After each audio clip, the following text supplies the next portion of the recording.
karibu sana katika Viwanjani, siku ambayo ina vitu vingi sana tukuje kuangazia hapa ndani. Kubwa zaidi ni kuhusiana na ligi kuu ya NBC ambapo jana michezo 4 ikiweza kuchezwa. Ilikuwa ni mwendo wa ngapi? Ilikuwa ni mwendo wa 3-3. Mechi kati ya Young Africans dhidi ya Tabora United, Young Africans ikizidi kujikita kileleni, ushindi wa mabao 3-0. Lakini pia mechi nyingine ikashuhudia tena mabao 3-0 kati ya Singida Black Stars, ndugu baba mmoja, lakini baadaye wakaweza kutengana wakipata ushindi wa mabao 3-0 dhidi ya Fountain Gate. Lakini bila kusahau what a drama, mabao 5 yakiweza kupatikana katika uwanja KMC Complex.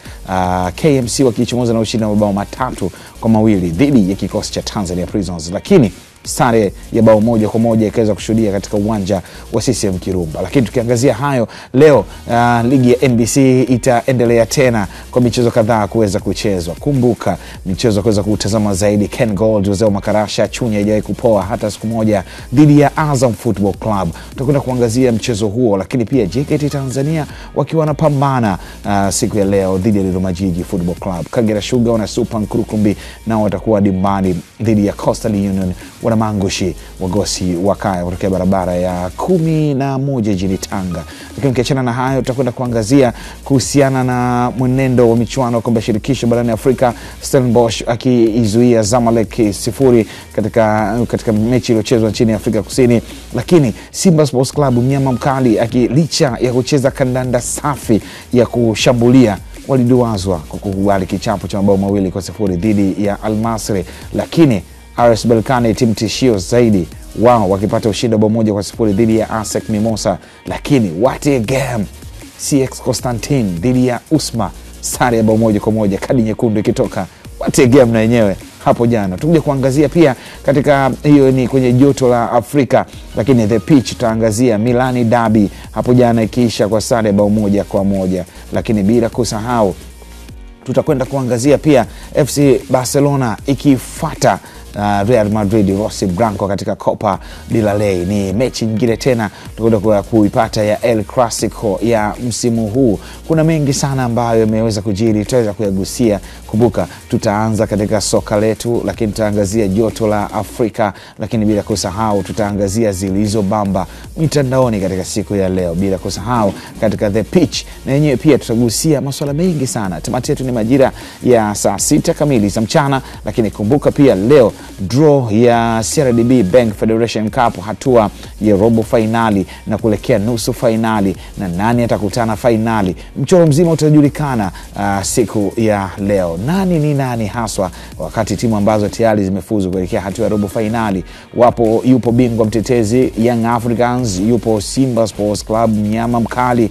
Lakini pia katika hatua hii ya robo finali yuko Mbeya City, naye pia amepenya kuelekea hatua hii. Kagera Sugar wana Super Nkurukumbi baada ya kuweza kuondoa Tabora United, na wenyewe pia wamepata nafasi ya kuelekea katika hatua ya robo finali. Utaacha vipi Pamba Jiji Football Club, na wenyewe pia wamepenya kuelekea katika hatua ya robo finali. Bila kusahau Singida Black Stars pamoja na chama la wana Stand United ambao wao walifuzu kuelekea hatua ya robo finali kwa kuondoa vijana wa Giraffe Academy kutokea Katavi kwa kichapo cha mabao 3-1 katika dimba la CCM Kambarage. Kwa hiyo ni draw ya kuweza kuisubiri na kuangazia nani ni nani atakwenda kuelekea katika hatua ya nusu finali katika draw hii ya hatua ya robo finali. Mimi ni Said Salim Msumi, nipo na wachambuzi wangu kwa wakati huu hapa, uwepo wa Michael Hiera kijana kutokea Mbinga pamoja na mchambuzi Lilian Mukulu. Ni wakipekee na wafahari na faraja kweli kulipatia uchambuzi muhimu katika siku hii hapa ya leo. Ndugu zangu vipi? Salama kabisa. Jambo la kwanza tusalimiane. Hiyo assalamu alaykum. Wa alaykum salam. Kwa sawa. Tuko sawa. Baada ya hapo tunaweza tukaendelea na mambo mengine. Uzuri wachambuzi wanajua majukumu yao na wapo tayari kwa ajili ya kuchambua. Ndio. Na uzuri ni kwamba crew imeshaandaa kila kitu. Ndio. Kwa ajili ya kipindi hiki cha leo ambacho tunajua kina masaa 3. Ndio. Tutajua tunakipangaje ili mambo yote kwenye maelezo ya msingi ambayo uliyatoa mwanzoni yaweze kutimia. Kwa sababu kuna wajibu na haki. Bisa, hilo ndio jambo la kwanza. Baada ya kusalimiana tunamshukuru Mwenyezi Mungu. Kuna wajibu na haki. Kijana anaelekea kwa kwenye kijana hovyo sana. Kwa hiyo mwisho siku Michael tunasema kabisa ni wajibu na haki. Ndio. Vijana na haki. Ndio. Kuna wajibu na haki. Kwa sasa wajibu wetu ni kutimiza. Michael Hiera kukaa hapo na kuchambua. Binga wa kuone. Sawa. Jambo lako limetimia.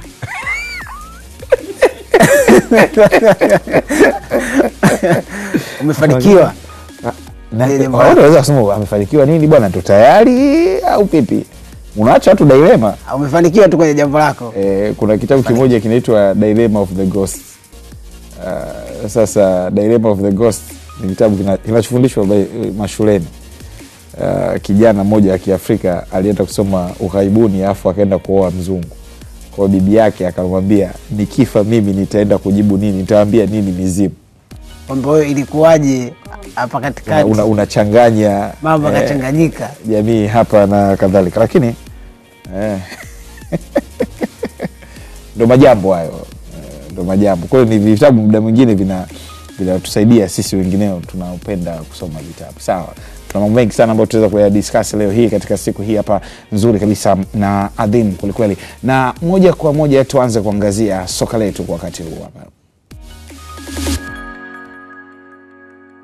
Sema tu dakika 90 za hapa soka limetembea, tumeona, tumecheza vizuri.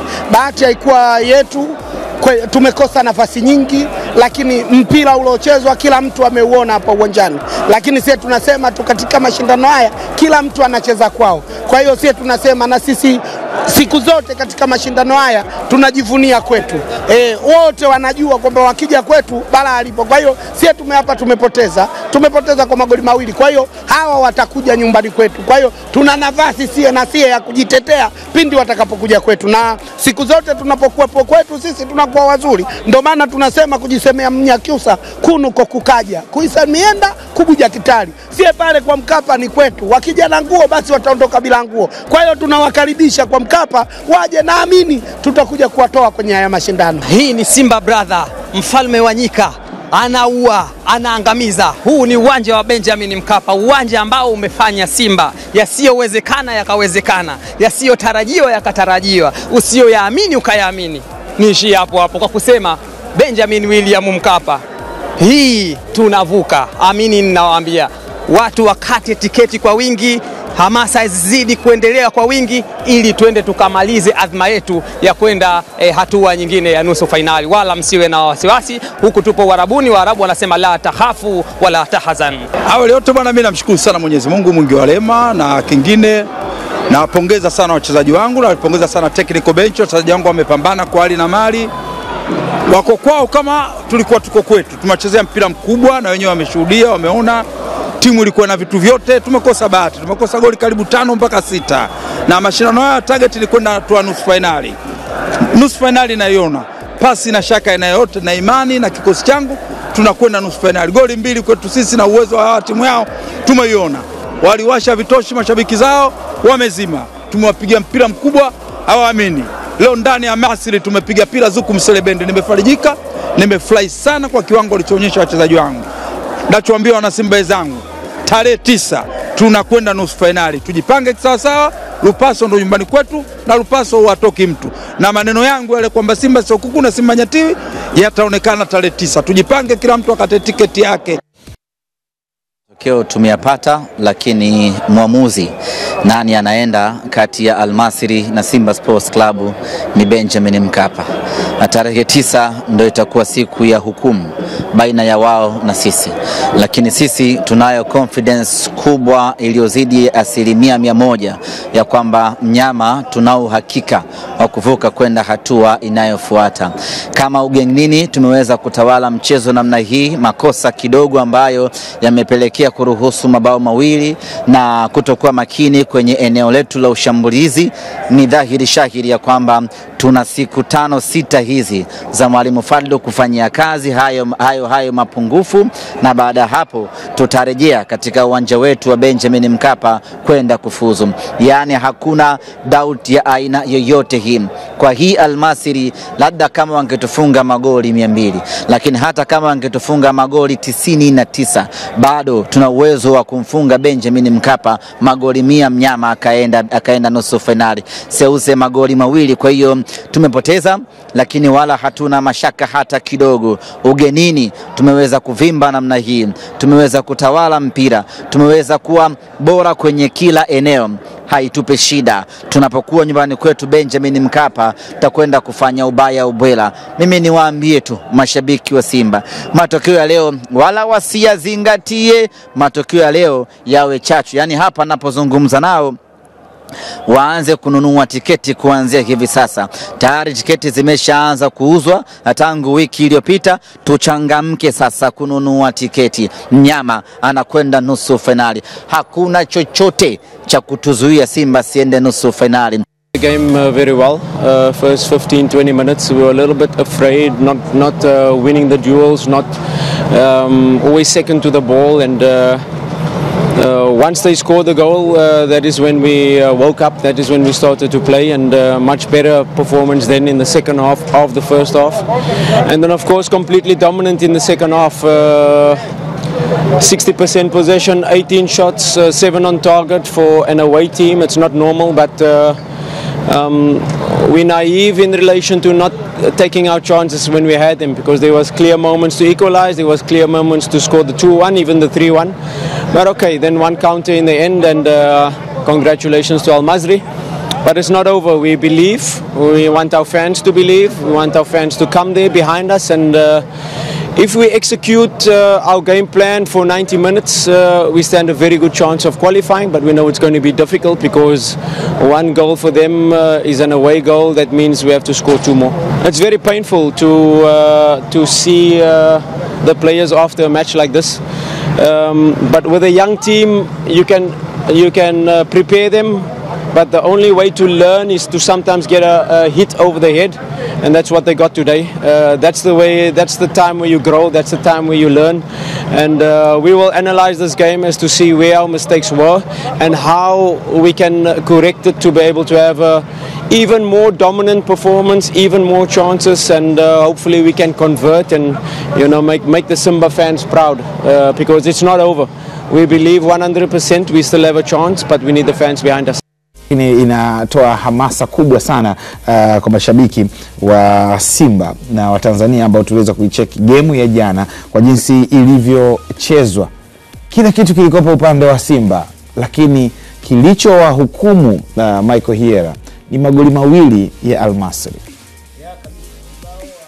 Matokeo dakika 90 zilizomalizika ndio ambao unasema kilikuwa ni kitu kibaya kwa upande wa Simba, kwa sababu ya vile ambavyo game ilikuwa imechezwa kuanzia dakika ya kwanza. Approach ambayo Simba alikwenda nayo unaweza kuwa naipongeza, kwa sababu kulikuwa na mpangilio mzuri wa wachezaji kiwanjani, jinsi ambavyo timu ilikuwa na react ikiwa imepoteza mpira. Kulikuwa na usahihi sana wa matendo ambao Simba alikuwa anafanya, lakini unaangalia pia jinsi ambavyo Simba alikuwa anajaribu kuenda baadhi ya pressure ambazo walikuwa nakutana nazo. Nasema so far walikuwa kwenye mkakati mzuri sana. Unajaribu kuangalia personally mtu mmoja jinsi ambavyo alikuwa anatimiza majukumu ambayo alikuwa amekabidhiwa kwenye nafasi zake. Unasema kulikuwa pia na kitu kingine kizuri ambacho angalau kila mchezaji alikuwa anajaribu kuonesha thamani kwenye jezi ya Simba ambayo alikuwa ameaminiwa kwenda kuivaa kwenye mechi. Bad luck, unaona ni ile final product ambayo haikuwa sahihi kwa upande wa Simba, kwa maana ya baada ya process zote kwamba sawa, timu imeshazuia, imetengeneza mashambulizi, tumefika kwa wapinzani. Tunatakiwa kuwa na watu ambao kwenye tukio la mwisho kiwanjani watakuwa natupa product ambayo itakuwa ni sahihi zaidi, kwa maana ya kupeleka mpira kwenye nyavu. Lakini ukiangalia kwenye kile ambacho kilikuwa kinafanyika kwenye eneo la 3 la kiwanja, kwa maana eneo la kushambulia, unaona pengine kuna dalili ambazo zilikuwa sio nzuri sana kwa upande wa Simba, kwa maana jinsi ambavyo walikuwa wanaenda kuonesha uhatari against safu ya ulinzi ya Al Masry, lakini pia kwa mlinda mlango Al Masry, kwa maana kile ambacho alikuwa anakifanya. Lakini unajaribu kuangalia mkakati ambao alikuwa nao, unaweza kuona hata kwenye eneo la numbers jinsi ambavyo timu ilikuwa ina support. Attempt ambazo Simba alizifanya zaidi ya attempt 12 kwenye mechi ya ugenini, sio attempt ndogo ambazo timu inakuwa imezifanya. Kwanza ni nadra kuona hali kama ikiwa inatokea. lakini Simba walifanikiwa kwenye hilo, walifika zaidi, walina mashuti almost 7 mbali lenga kwenye lango, nasema ulikuwa ni mpango mzuri.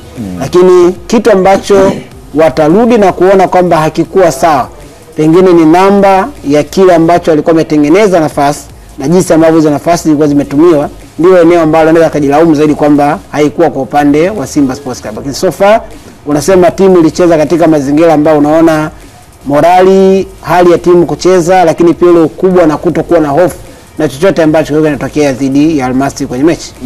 Lili, unaweza kusema Almasri walicheza kikubwa zaidi ya kwamba walizitem dakika zao 90. Kipindi cha kwanza wakascore bao, waliposcore bao wakatulia. Wamekuja kipindi cha pili, walichokifanya ni kuacha Simba wacheze, wao wanakaa nyuma kama wanalinda. Niliona baada ya kumtoa Gohari kuingia Mohamed Hussein, aliibadilisha alafu akamuingiza yule Okoye ambaye kuja kufunga bao la pili. Ana nguvu, yani kwamba anaweza akapambana na mabeki akasumbuana nao. Ingawaje naona yani sabu ambayo ilibadilisha ni kumuingiza Mohamed Hussein na kumtoa yule El Gohari. Niliona yule Hussein anaweza kuficha mpira, anaweza kupiga pasi. Yani ni mtu ambaye anaweza kutuliza mashambulizi.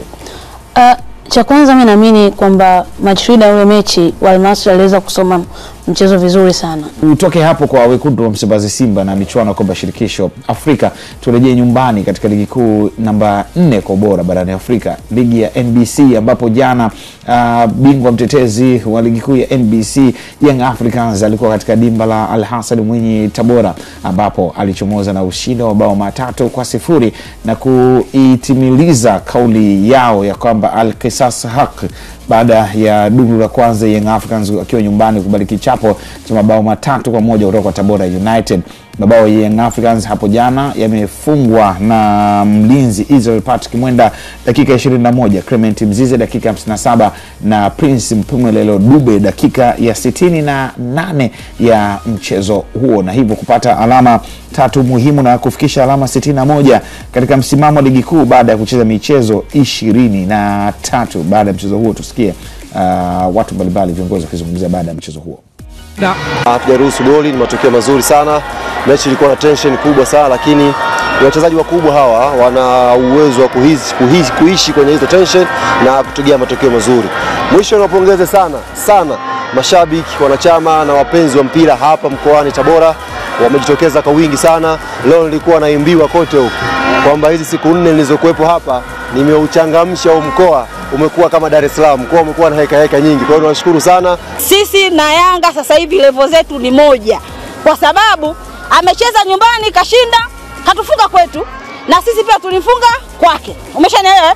Kwa hiyo mpaka hapa sisi na Yanga level yetu ni hii, level yetu ni moja katika timu ambazo zinazoshiriki ligi kuu ya NBC soka Tanzania bara. Tunasikitishwa na matokeo haya, lakini sio mbaya sana kwa sababu na wao tumejaribu kuwalegezea angalau wajione na wao. Kocha wetu yule wa nyuma iko wapi? Maana matokeo yametokea hivi kwa sababu wamebadilisha kocha. Imekuwa ghafla sana. Kwa mchezo aliocheza Yanga wangefungwa hata goli 10, lakini timu yangu imejitahidi, ndio maana tumefungwa goli 3. Matokeo ya leo ni mazuri, japokuwa mengine hayakufika malengo yetu, lakini tumefurahia. Ilikuwa natakiwa apige 5 huyu jamaa leo. Kwanza kabisa nataka niwaambie nyuki wa Tabora, tumelipana, yani tumemalizana sisi wana Yanga, wananchi tunaamba asali mpaka nyuki, tunakaanga tunakula. Bwana, inatia raha. Chakula kipi hicho? Tuangalie game yenyewe jana, Young Africans kusema kwamba acheki na wowote, lakini Al-Qisas Haq niliona determination ya Young Africans za kupata matatu. Ile kwanza mchezo ulikuwa unakwenda kabla ya mechi, attention wise ilivyokuwa Tabora, huku Alasi anazungumza, Christina Mwagala naye anazungumza, makomando wangu kaeni hivi, Ali Kamwe naye anakwambia tutaingia kibabe hapa. Tension ilikuwa kubwa sana, lakini nilikuja kuiona Yanga ikiwa na determination kubwa ya kwamba tunataka tulipize kisasi, lakini pia tufukuze twende juu.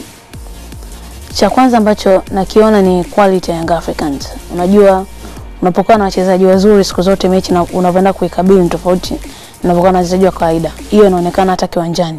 The way Young Africans walivyoanza mchezo kuanzia dakika ya kwanza, pace yao, energy yao na namna gani ambavyo walikuwa hata wanaweza kuzuia ile dhama ya mpinzani. Mara nyingi silaha ya Tabora iko katika eneo lao la pembeni ambapo anachezaga Ofen Chikola pamoja na David. Hao ni wachezaji ambao mara nyingi sana wamekuwa kisaidia sana katika kupandisha mashambulizi. Ila sasa hivi unaweza kumuona akaenda nao pamoja na Ramadhan Chobebe. Yes, Davis akaenda nao.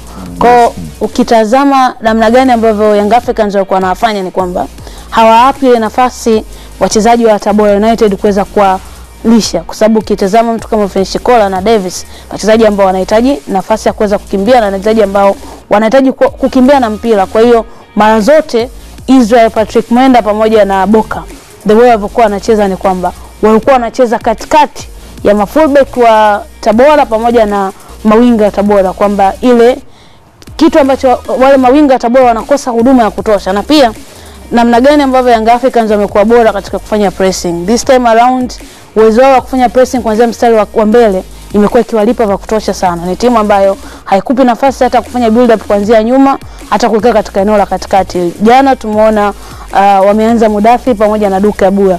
No leader Ucho, no problem. Timu imetulia katika eneo la katikati, mmoja akiweza kusaidia katika eneo la ulinzi, muda akiongezeka zaidi mbele katika kuongeza idadi ya wachezaji ambao wanashambulia. Kwangu ilikuwa ni mechi nzuri na Young Africans wana deserve kuondoka na alama 3 na magoli 3. Angekuwa zaidi ya hayo kama sio uimara mlinda mlango. Yes, kuna wakati anafanya makosa, ila kuna wakati pia alikuwa ni msaidizi mkubwa sana kwa Tabora kuzuia makosa mengi sana ambayo yalikuwa yanatokea katika eneo lake la ulinzi.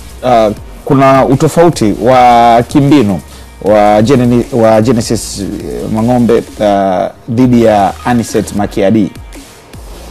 Ya upo, lakini sio kwa kiasi kikubwa, kwa sababu baada ya uoni kama Tabora pengine walikuwa na aina ya mpira ambao pengine wana possess zaidi ama wanapiga pasi nyingi zaidi kwenye eneo lao kabla ya kwenda kwenye lango la mpinzani, ama pengine kuona kuna utofauti wa kiuchezaji kwa kiasi kikubwa kwenye timu yao.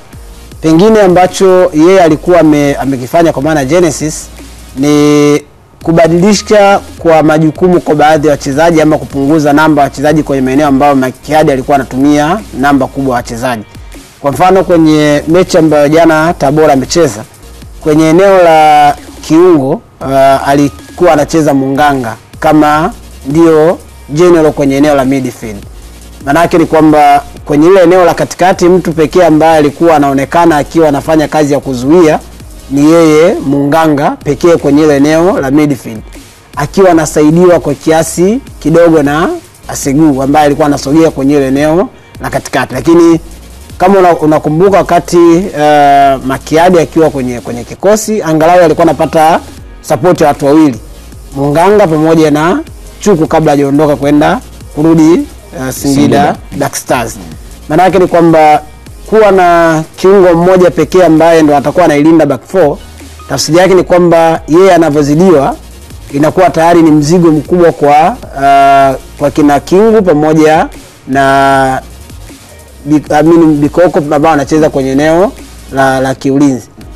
Tafsiri yake ni kwamba sio kwamba unasema mwalimu pengine anabadilika kwenye mbinu, lakini pengine kutokana na aina ya wachezaji ambao yuko nao kwenye timu wanaweza kumpa nini kwenye eneo la midfield. Lakini unaangalia mpango wa kwao ambao alikuwa nao kwenye kufikia Yanga kwenye eneo la kushambulia, bado walikuwa wanabakia kuwa kwa wale wachezaji wao kina Kandano ambao anatokea pembeni, lakini upande wa Ofen Chikola ambaye pia naye anatokea pembeni, kwamba ni direct tunaenda kwao, tukipiga cross Bakambo ataenda kuruka naye kwenye eneo la ushambuliaji tupate kile ambacho tunakihitaji. Lakini so far unasema sio kwamba yeye amebadilisha vitu vingi kwenye timu, na inawezekana hajabadilisha kwa sababu ya muda ambao yeye amekaa kwenye timu. Hajakaa kwa muda mrefu kwenye timu kuelekea kwenye mechi dhidi ya Yanga, lakini ni mechi ambayo ina tension kubwa kwake yeye pamoja na timu kwa ujumla wake. Unaona jinsi ambavyo mechi yenyewe ilivyokuwa na hype kubwa sana kabla mchezo. Maana yake kuna vitu ambavyo pia nategemea kuviona vikiwa vinabadilika kiwanjani kwenye binafsi nikiangalia Tabora naona ni kama vile imekosa sauti ya baba. Yaani baba akiwepo nyumbani.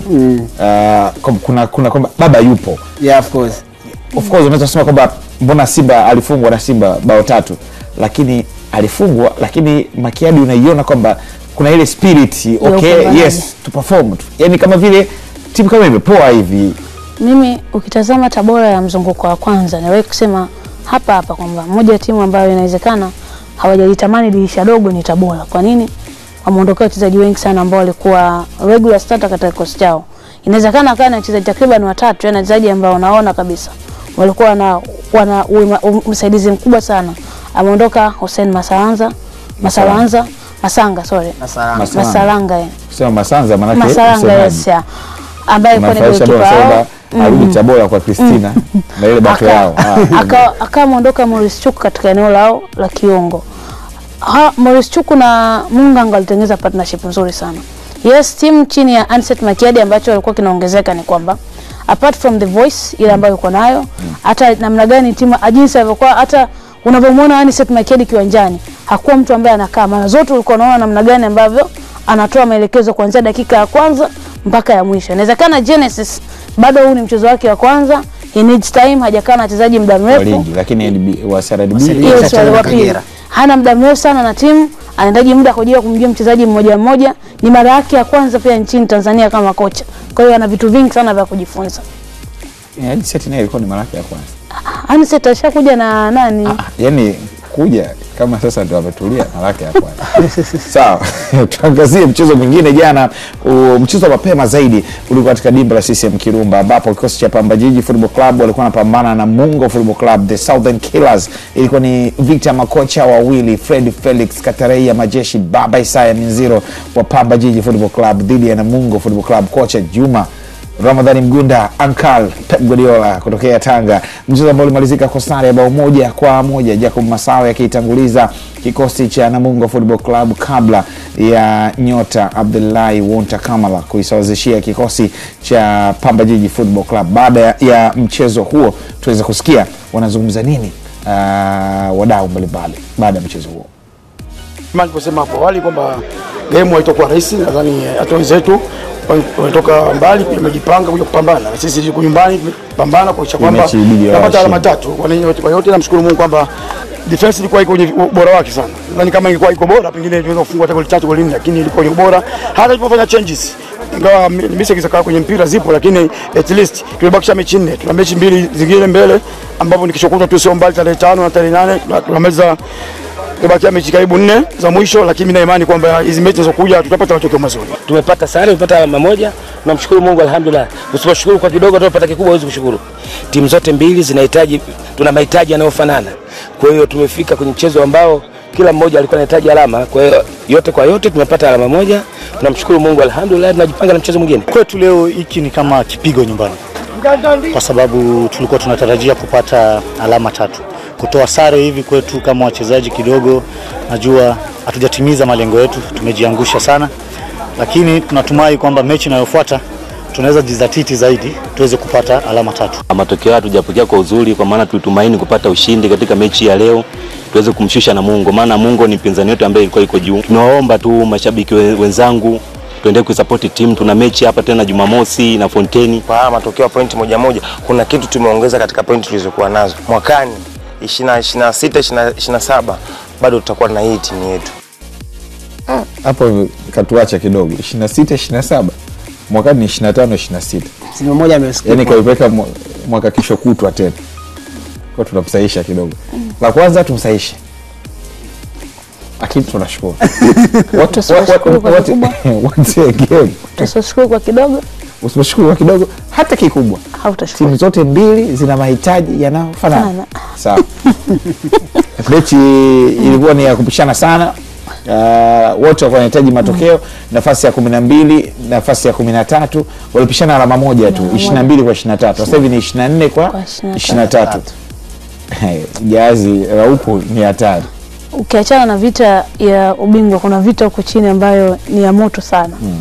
Kwa sababu ya aina ya points ambazo wamepishana. Ukiweka katika mchezo wenyewe, mimi naona kabisa kwamba Pamba walikuwa na mradhi na Mungu alikuwa ni timu ambayo ina uwezo wa kuondoka na ushindi compare na Pamba. Namna gani ambavyo walikuwa wanacheza, inawezekana kukosa nafasi ndio kitu ambacho kimeamua mchezo. Magoli yote mawili, cha kwanza ambacho mimi nimefurahia katika mchezo huu ni transition. Magoli yote mawili yameanza katika kwa magolikipa wa timu, yani magolikipa wa timu husika. Kwa mfano goli la kwanza ambao amefunga Namungo ni goli ambalo lilianzia kwa Jonathan Nahimana. Jonathan Nahimana anapiga mpira mrefu kwa mchezaji ambaye mimi ni shabiki wake, wana among talents kubwa sana ambazo tuko nazo, akitokea Tabora akaenda Singida na hivi sasa yuko Namungo kwa mkopo. Najim ni mchezaji ambaye alipopokea ule mpira hakuwa na yana, akamwekea pasi nzuri sana Karabaka, na Karabaka akapiga cross ambayo ilimkosa mchezaji wa kwanza, ila Masawe mmoja mchezaji mkongwe sana akaweza kuweka mpira kambani. Hata ukitazama Fabrice yes. Ukitazama hata goli ambao wamesawazisha Namungo na nyeli imeanza kwa goalkeeper manake Pamba. Pamba yes. Imeanza kwa goalkeeper Kabara. Manake nini? Hizi timu mbili zote zimeweza kufanya ubora katika transition. Yes. Kwa matokeo ambayo ukiaona unaweza kusema mbona mechi imeisha kwa sare. Ile ilikuwa ni mechi ambayo inahitaji mbinu nyingi sana, inahitaji ubora hali ya juu katika eneo la kikosi, na pia nilipenda namna gani ambavyo timu zote mbili zilikuwa zinajilinda sasa katika eneo la magolikipa. Unajua Kamara hajacheza mechi nyingi sana za Pamba, ila alikuwa yuko active muda mwingi, kafanya save zaidi ya 3 ya 1 against 1. Hiyo ni faida kubwa sana ambayo wako nayo. Sawa, hiyo ilikuwa ni mechi hiyo hapo, na hilo hapo litengenezwa bao hapo. Fabrice Ngoi akaweza kidogo kuikosa, lakini Jacob Masawe akaweza kufunga, lakini wenyewe Abdullahi Wota Kamara alifunga bao zuri sana, kwa sababu baada ya kichwa cha Daniel Amo kurudisha nyuma kidogo kushinikizwa na Teges Momanyi, aliureceive kwa mguu wa kulia, alafu mguu wa kushoto akaiweka hivi pap, golikipa akawa hana kufanya Jonathan Nahimana. Lakini mchezo mwingine pia ulikuwa ni vita ya ndugu wawili wa mwaka jana, lakini sasa ni tofauti. Fountain Gate wao wakipambana dhidi ya Singida Black Stars, lakini pia ilikuwa ni vita ya Wakenya wawili wakiwa katika timu mbili tofauti, David Ouma dhidi ya Robert Matano, mchezo ambao ulimalizika kwa Singida Black Stars kwa kuchomoza na ushindi wa bao 3-0 katika mechi iliyochezwa katika dimba la Tanzanite kwa Raha mkoani Manyara Babati, ambapo mchezo wa jana Jonathan Soa akazidi kuonyesha kuwakosoa watu zaidi kwamba yeye ni moto akotea mbali, na tuweze kusikia makocha David Ouma pamoja na Robert Matano wakizungumza baada ya mchezo wa jana. Kwanza nataka kurudisha Mungu shukrani kwa ushindi wa leo. La pili nataka kupea wachezaji wangu kongole jinsi ambavyo wamecheza katika mechi ya leo. Of course unajua sasa ni mechi chache zimesalia ligi kuisha, so malengo yetu ndio tunaweka katika mawazo yetu. So of course tulijua tuna face Fountain Gate ambao wameimarisha kikosi chao. Of course pia wameimarisha kocha wao. Ukiangalia ni timu ambalo lilikuwa linacheza ile kitu tunasema direct football. So sisi tuli understand ndio tuweze kuweza kufanya vizuri katika mechi hii ya ugenini, lazima tuweze stop Fountain Gate that tuweze cheza ile direct football at all cost. So nafikiria kwa leo vijana wamefanya vizuri sana kwa sababu wameweza kumake sure na control hiyo vizuri, na namba 2 katika zile hali watapiga zile long ball tuli make sure tunazitrap properly. So nafikiria ndio ilitupea nafasi nzuri ya kuweza kuweka mpira jinsi ambavyo tungependa tuicheze. Lazima turekebisha katikati kumiliki mpira na kuweza kuwini mpira katikati. Na tuwe na confidence ya kucheza mpira, sababu leo tumeachia Singida sana. Midfield ilikuwa very slow decision making, pressing, wako late kwa mpira na kuweza kuwa na ile confidence ya kucheza mpira. Lazima tu improve. Changamoto sana, but tunajaribu kufanyia urekebishaji, but kila kitu inategemea na quality players. Kama Singida na quality players, they can do anything. But si tutajaribu na wale tuko nao. Tuendelee kusupport team, sababu lazima tupigane mpaka mwisho. Ligi jaisha, lakini lazima tuweke juhudi zaidi. Hii ndio wakati tunanidi hata mafans wetu kuja kusupport. Michael Iera, ukitazama Singida akishajiweka pale katika nafasi yake ya 4, yadosema kwamba haina ubishi wakati huu hapa, lakini naiona ile turufu ya Fountain Gate kamari ya kubadilisha mwalimu inawahukumu. Inahukumu kwa sababu namba za mechi ambazo Matano ameiongoza Fountain Gate na aina matokeo ambayo ameyapata kwenye kipindi ambacho amekuwa kwenye nafasi ya head coach, unaweza kuona havina uwiano mzuri, kwa sababu ukiangalia mechi ambazo amekuwa na nyakati nzuri ni mechi chache. Wakati anaanza dhidi ya Simba, kama nakumbuka kwenye mechi ya kwanza ya ligi, ulikuwa unaona angalau pengine kulikuwa na mwanga mzuri mbele yake kwamba anaweza kaendelea kufanya vizuri kama ambavyo alifanya kwenye mechi dhidi ya Simba Sports Club. Balak ikaonesha kwamba ilikuwa ni mechi ambayo pengine ilikuwa imejimotivate yenyewe kwa sababu unacheza against Simba, automatically mchezaji yote ambaye anampa jezi siku hiyo anakuwa kwenye wakati mzuri zaidi ya kupambana. Sasa tuoneshe kwenye hizi mechi zingine ambazo zitasalia kumbele kwamba kuna kitu gani ambacho unaweza ukawa na tuonesha. Sasa unajaribu kuangalia zile weakness ambazo walikuwa nazo Fountain Gate kuanzia mwanzoni mwa msimu. Pengine yeye pia ameshindwa kuzisolve katika kipindi ambacho amekuwa mwalimu kwenye kikosi. Mojawapo ya weakness ambazo zinaonekana kwa upande wa Fountain Gate ni pamoja na eneo lao la kiulinzi. Haionekana kuwa timu ambayo ina uimara kwenye ile eneo. Unaangalia magoli ambayo yanafungwa yanatokea kwenye eneo la katikati mwa kiwanja, kumradhi. Ukitazama jinsi ambavyo Fountain Gate anacheza na matokeo ambayo yanayapata, kiukweli ile turufu ya Michael wakikaa hivi katika bodi na wakiangalia hivi wanasema hapa kuna jambo, lakini inawezekana wakawa wanafurahia tu kwa sababu kule mwanzoni walishapata tayari matokeo ambayo yalikuwa ni mazuri. Yaani ule ushindi ambao alikuwa anapata mwanzoni kwenye zile mechi za awali ukawa tayari unapa sasa hivi nafasi nzuri kwa sababu walishavuka 30 plus kwenye points. Lakini kama wangekuwa wameyumba kule mwanzoni sasa hivi hali yao ndio hii, inawezekana tungeona zungumza mengine kwenye nafasi kwenye msimamo wa ligi. Sawa. Wakati hao ikiwa ni Fountain Gate ambao jana walipoteza mbele ya Singida Black Stars, kikosi cha KMC what a drama. Mabao 5 yakiweza kufungwa katika uwanja KMC Complex hapo jana.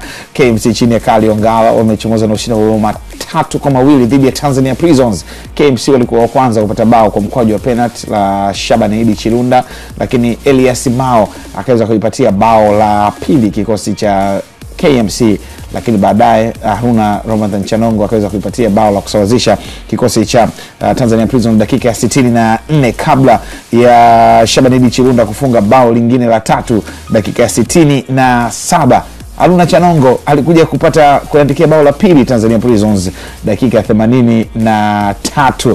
Hii hapo ilikuwa ni mkwaju wa penalty ambayo ilizua kidogo kasitofahamu ya kwamba ili kuaje hii hapo penalty kuweza kutokea, lakini baada ya kuibuka na ushindi huo sasa KMC wao wanajiandaa na mchezo unaofuata dhidi ya Namungo Football Club. Tumsikie afisa habari wa kikosi cha KMC Khalid Chukuchuku akizungumzia kuhusiana na ushindi wa jana na matayarisho yao dhidi ya Namungo.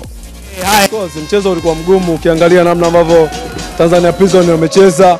Unajua nao hapo katika eneo nzuri sana kwenye msimamo. Kwa hiyo nilikuwa najua wanakuja kwenye hii mechi wakija kupush kwa ajili ya kuweza kupata matokeo. Tumecheza vizuri sana, especially first half tulitengeneza nafasi nyingi, tukaweza kupata goli, lakini second half tulifanya baadhi ya makosa, tukaweza concede mabao mawili, lakini yote kwa yote huu mchezo umeisha, tumeweza kupata matokeo. Focus na malengo sasa hivi ni mchezo unaofuata dhidi ya Namungo ambao tunatarajia kucheza siku ya Jumamosi. Hivi timu itakwenda kubadilisha tu nguo, baada hapo tutaanza safari ya kuelekea Lindi. Bana, kwa majina Tomodibela, mshabiki wa KMC. Tunashukuru Mungu tumepokea ushindi vizuri. Tumecheza mechi 3 tulipata matokeo mazuri. Tulipata sare, sasa tukafungwa. Hatimaye tulipata point 27 kutoka kulipa nafasi ya 9. Alhamdulillah leo tumesogea. Ushindi uendelee, tukitoka hapa mechi inayofuatia ni KMC dhidi ya Namungo. Tuenda mkoani Lindi kwenda kukiwasha. Kina boy. KMC wakiwa nyumbani naamini kwamba wanaweza kutupatia matokeo. Hii wakicheza kwa performance ambayo iliyopo kama ya leo. Kwa hiyo mechi inayofuata naamini tutashinda zaidi ya hili. Naamini kwamba kina boy. Safi sana. Mashabiki hawa wakiweza kuzungumzia kuhusiana na matayarisho yao baada ya ushindi na kuelekea dhidi kwa kabili na Namungo Football Club. Kidogo Lili, penalty ile vipi? Jinsi ninavyoona naona kama vile kulikuwa na stepping kidogo kwa chini. Inawezekana yes, haikuwa kitu ambacho ni kikubwa sana, ila ile stepping ya kwenye vidole ambayo mimi niliona, inawezekana nimeona vibaya, ila niona kuna stepping. Mimi kitu ambacho nakifurahia katika mechi hii ni Chilunda kufunga goli 2. Kwa nini? Inamrejesha katika sehemu bora, moja ya shambuliaji ambao inawezekana alifanya vizuri katika timu ya vijana. Nakumbuka partnership yake na meneja wa timu ya vijana wakubwa ya Azam FC wakati wa under 20 au kumeneja kama amevaa captain na yeye akifunga magoli zaidi ya 20. Kwa hiyo inawezekana hicho ni kitu ambacho kwangu naona ni advantage kwake pale. Naona kabisa kama kuna stepping chini katika mguu wa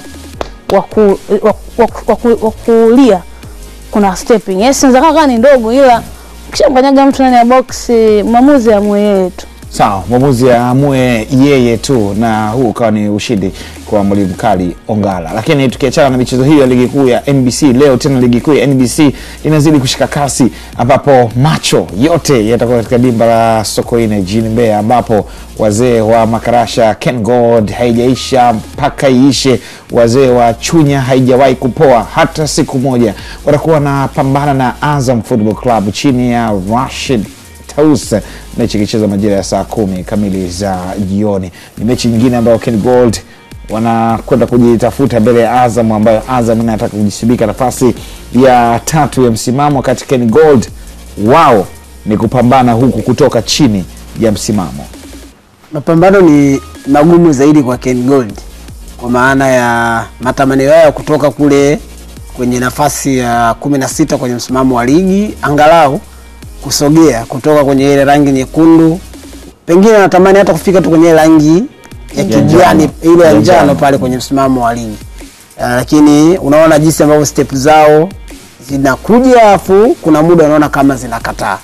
Wameboresha kwenye maeneo kadhaa kwenye kikosi chao, na unawapongeza kwamba dirisha dogo la usajili wamelitumia vyema, kwa maana ya maingizo pia wachezaji ambao wameyafanya kwenye kipindi cha dirisha dogo la usajili yameboresha kitu. Yani unasema kuna wachezaji ambao wameingia, unaona impact yao kwenye timu, unaona jinsi ambavyo wana defend, unasema ni ongezeko. Lakini Kevin Yondani kwenye eneo la kiulinzi wameongeza seniority kwenye ile eneo, wanakupa angalau ufanisi kwenye eneo na kupunguza makosa ambayo alikuwa na commit wale ambao alianza nao msimu.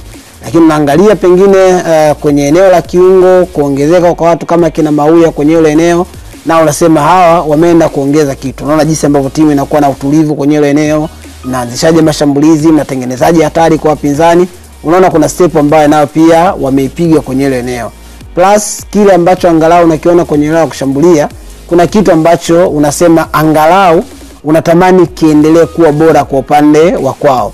Wakati tunaiangalia Singida Black Stars hapa, tuko na mwangalia Jonathan Soa kama mmoja kati ya wachezaji ambao pengine unasema wameanza vizuri kwenye mguu wao wa kwanza kwenye ligi kuu ya NBC, kwamba ni dirisha dogo la usajili ambalo mpaka sasa hivi so far limelipa kwa kiasi kikubwa, kwamba tayari ni mchezaji ambaye ameingia dirisha dogo, amescore magoli hayo 7 ambayo amefunga, lakini magoli 8 ambayo amefunga. Lakini muangalie mtu kama Ramadhan Selemani Bwenzi ambaye yupo kwa upande wa Ken Gold, kile ambacho amekifanya unasema unatamani uone kikiendelea hivyo. Mimi kwangu binafsi natamani kuona Ken Gold akinyanyuka kutoka huku waliko, angalau nao waonje ladha ya kutoka kwenye nafasi ambao wako nayo kwenda kwenye nafasi nyingine. Lakini kitu ambacho ni kigumu kwao, pengine wanacheza dhidi ya Azam FC ambao nao sidhani kama hali ambayo ameipitia kwa siku hivi karibuni watakuwa natamani kuiona ikiendelea kwa upande wao, kwa maana ya Azam FC kwenye mechi za hivi karibuni ukiangalia matokeo yao ni kama anauliza maswali kwamba kweli quality ambayo mko nayo mnatakiwa kupata matokeo ambayo yatakuwa na mashaka ndani yake, ama kuna mechi ambazo mnaenda kucheza wakati ambao nyinyi mnategemea kufanya vizuri zaidi, mambo yanakuwa sivyo vile ambavyo watu wanatarajia kuona pengine kwenye performance na vitu vingine. Lakini moja kati ya mechi ambayo natamani kuona Ken Gold akiendelea na ile fomu ambayo waliishia nayo kabla tujaenda kwenye mapumziko ya muda mfupi kwenye ligi kuu. Azam FC baada ya kuondolewa katika CRDB Bank Federation Cup, na lakini pia baada ya kidogo kushake na michezo ambayo utegemei kwamba Azam labda ata draw bana na Mungo anapata draw, ile gap sasa kukimbiza ubingwa ni kama ikawa tayari gap ni kubwa sana, wanajizatiti nafasi ya 3. Wao wanaenda kutuonyesha game kwamba let's tukusanye point, lakini kwa Ken Gold dhamira ni tofauti. Let's push tupate alama. Kwa Ken Gold leo inawezekana alama moja ni muhimu zaidi kuliko kutofunga. Wanaweza katika uwanja mgumu. Kwa nini nasema uwanja mgumu?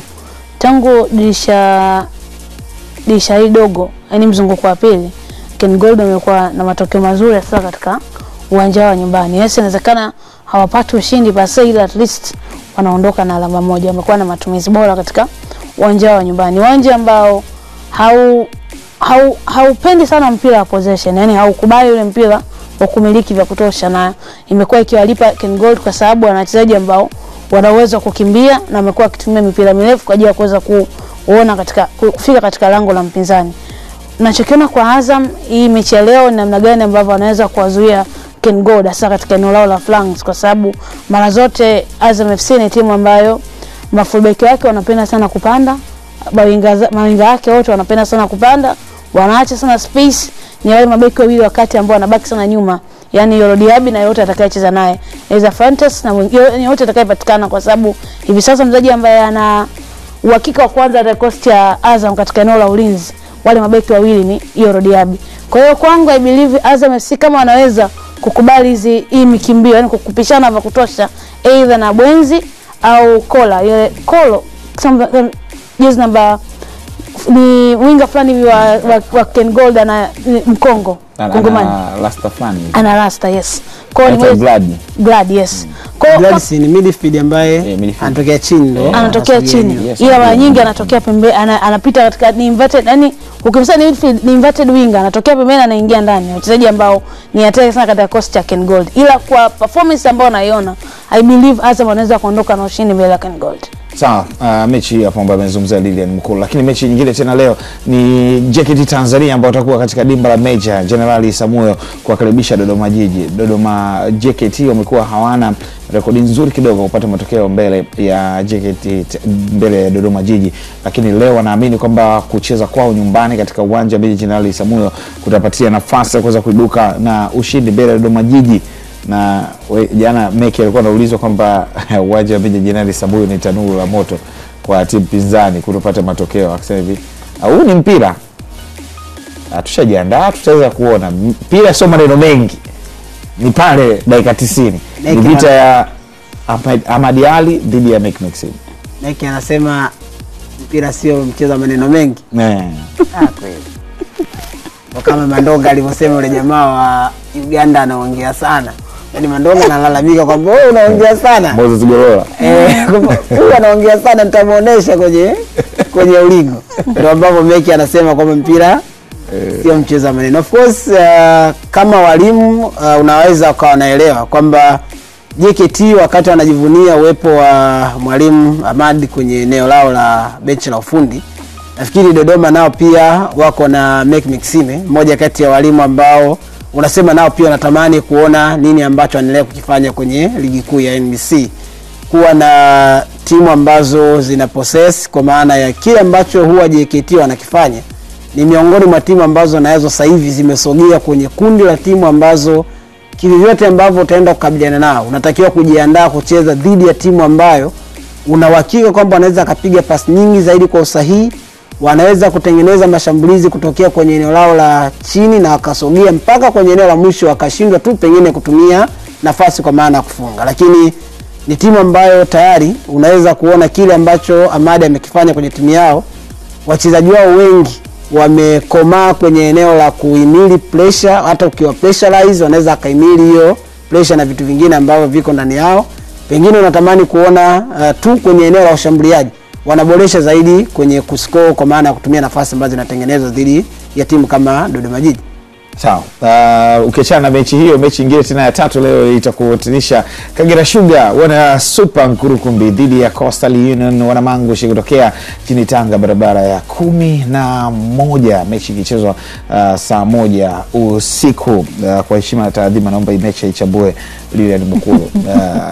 Ni nyumbani, tutafanyaje?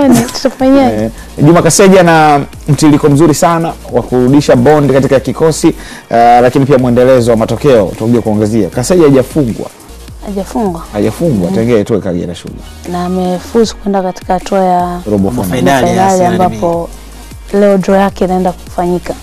Kwa hiyo kwangu ni mechi ambayo naona itakuwa ni mechi nzuri kwa Kagera kulingana na performance ambayo wanaonyesha. Inawezekana kuwepo na kocha kijana, kocha ambaye amecheza ligi kwa mafanikio makubwa katika eneo la goalkeeping, amekuja kutengeneza kuiongezea ni morali ya upambanaji, sio kwamba amebuild kwa muda mchache. Mimi naamini kabisa kwamba timu imebadilika hata katika aina style ya uchezaji. Unaona ni timu ambayo at least inavyoshambulia you can see kama kuna kitu anakitafuta. Yes, Melis Meda kuna kazi kubwa sana alifanya katika kikosi cha Kagera, au inawezekana pia support ameanza kuipata Juma Kaseja, kwa sababu hata ukitazama mashabiki wanaokuja uwanjani kauli wanazozitoa kwamba wapo na timu. Hii mechi si mechi nyepesi, kwa sababu ukiwatazama Coastal Union na wenyewe wanahitaji alama 3. Hadi hivi sasa kwa mechi za hivi karibuni Mambuse hajafanikiwa kupata alama 3 na Coastal Union katika takriban mechi 4 mfululizo. Inawezekana ana sare kama sio 3 na kufungwa mechi moja, basi ana sare 4 katika mechi 5. Kwa hiyo kwangu ni mechi ambayo wanahitaji point 3 timu zote mbili kwa ubora ambao wameonyesha katika mechi dhidi ya Tabora United katika michuano ya CRB Federation Cup. Inawezekana ikaonyesha uhai. Kwa moja zaidi ambao mimi navutiwa nao sana Kagera ni Chalamanda. Amekuwa ni muhimili mkubwa sana kikosi cha Kagera katika eneo lake la goalkeeping. Amekuwa ni msaada mkubwa sana na timu katika kupunguza yale makosa ambayo yanafanyika katika kosa. I believe kwa performance ambayo ipo nao hivi sasa, kama Kagera wanaweza kucheza katao vizuri katika uwanja wao wa nyumbani ambao haujawa rafiki kwao katika msimu huu, kwa sababu ukitazama mechi nyingi ambazo wanacheza nyumbani wamekuwa ni wanapata shida sana kupata matokeo. Kwa kama unaweza ukatengeneza advantage katika mechi, wanaweza kuondoka na alama 3. Sawa, Lilian Mkulu akiweza kuangazia kuhusiana na mchezo kati ya Kagera Sugar na Super Nkurukumbi dhidi ya kikosi cha Coastal Union. Mechi nyingine tamu sana kuweza kufuatilia hii na kuweza kuangazia hali ya mambo itakuwaje. Wachezaji wangu hapa ni Michael Kiera, kijana kutoka Mbinga, pamoja na Lilian Mkulu. Mimi ni Saidi Salim Msumi. Tupate mapumziko mafupi kisha tutarejea. Bado tuna mengi sana. Joto la Afrika tutakwenda kuangazia michezo ya kombe la shirikisho barani Afrika hapo jana, matokeo ya kushangaza, lakini bila kusahau michuano ya AFCON Under 17 Tanzania dhidi ya Uganda. Tutakwenda kuangazia hapa baadaye pamoja na The Pitch. Kuna mengi ya kuweza kuangazia. Bado endelea kuwa nasi. Hii ni Viwanjani, baba vipindi vyote vya michezo hapa nyumbani Tanzania.